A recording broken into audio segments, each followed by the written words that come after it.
Hello everybody, JT Bear saying thank you for joining me here today. I've got a bit of an unusual update for you today.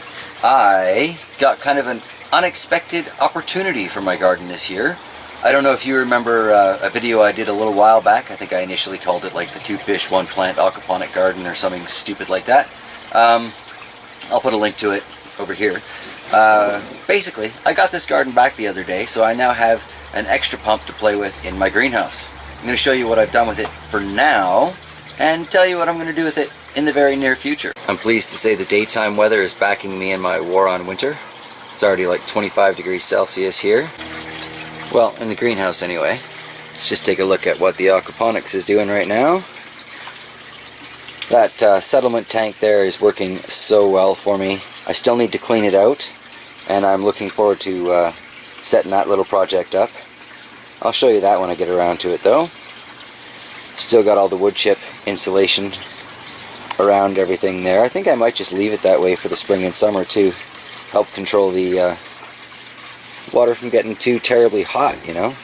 Had problems in the past with water getting very warm from the sun.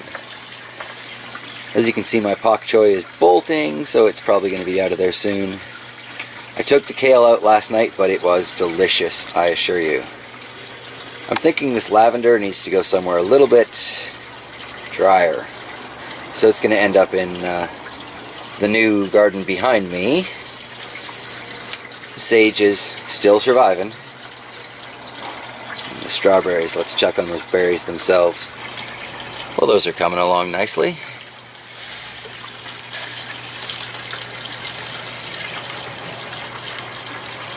Looks pretty good in there. Looking pretty good down there too. Alright. But there's really nothing new in that, is there? The new and unexpected bit is that the once no power aquaponic garden, well, briefly last year anyway, no power aquaponic garden, is being taken over, and instead of getting rid of that old garden bed like I said I was going to do probably 50 times by now, I have found yet another way to make use of it that will be educational for me and therefore hopefully for some of you as well. Alright, check this out. So here's the pump that I got back from that garden. I've just taken it up, angled it off, standard ball valve to regulate my flow here, because I've got it on kind of a trickle and drip into the strawberries, which I have cleaned up now because I'm declaring it spring, like I said.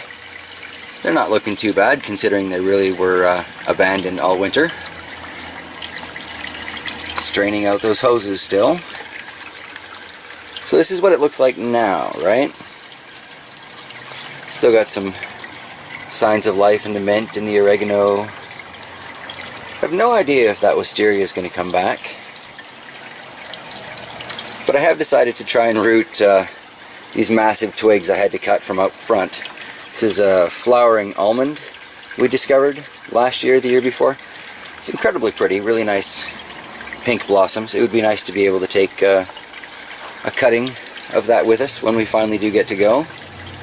But what's gonna happen with this bed, and this is the really fun bit, I've been exploring a lot of different drain opportunities.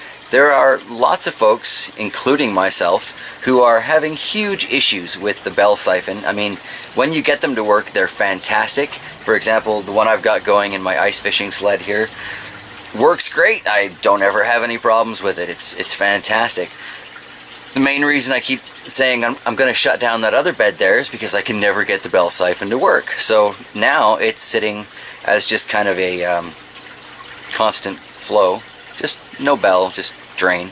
And what we're going to do is we're going to take a bunch of the smaller Rubbermaid totes that I have, and basically anything I can find that will hold water. You know my belief on this aquaponics thing. If it'll hold water, you can use it as long as it's food safe.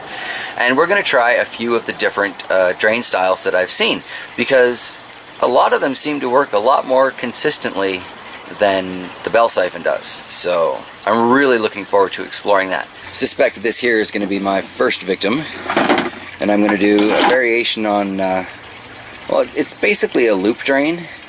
I don't know who first started it, so I don't know who to give it credit to, but I'm going to say I picked this one up from the aquaponic community, and yeah, I'm going to give it a test here, do a little replumbing so I can slide it onto the boards beside the strawberries, and we'll get it in motion. That's not today though, although maybe today, but that's not this video. Beautiful day, who knows. Is it just me, or when the sun is shining bright, I've got to get everything done in the garden, regardless of the fact that it's February. Alright, well that's kind of my little unexpected surprise, my unexpected opportunity, and what I'm going to do with it. Thanks y'all for joining me today, I really appreciate that. Don't forget to do the whole like, share, subscribe, blah blah blah. You hear it in every video, y'all know it already. I just want to feel like a normal YouTube creator. Alright everybody, I am looking forward to the next live event. That should be Thursday noon my time, so PST. You're going to have to work that out for yourselves, but if you check out the live event thing, it should give you the time in your time zone that'll be playing. So, alright, video bombed by the dog. That means it's time to go. Have yourself a fantastic day.